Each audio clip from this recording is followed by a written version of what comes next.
Hey, it's that time of year. We're coming up on the end of 2019 and a fresh start for 2020. One of the exciting things about a brand new year is the ability to set new goals. Now, I've had a lot of conversations with people over the years, and sometimes people aren't that excited about setting goals. And I have been one of those people in the past. I have not really grasped the complexity or the real desire to set goals.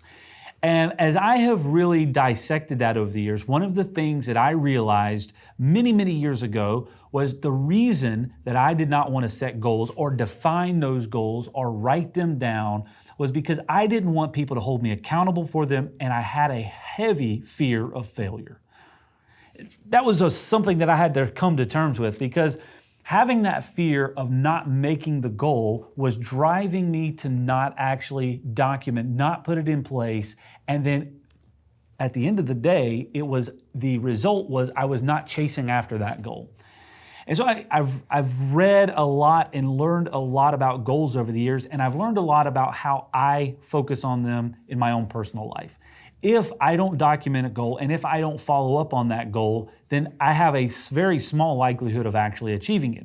But since I captured and understood the fear of failure, and I captured and understood that it was okay if I didn't meet the goal as long as I was moving in the direction of trying to accomplish that goal, then I was still making progress. You know, one of the mantras that we talk about around here a lot is always improving, and being in a constant state of improvement. And I feel like if you have very clear and specific goals, even if you don't meet them, if you've moved towards them, or if you've moved closer towards that goal, then you're still accomplishing something. So one of the ways that we work on goals around our organization is a real quick acronym called SMART goals. Those are very specific, they're measurable, achievable, relevant, and time-bound.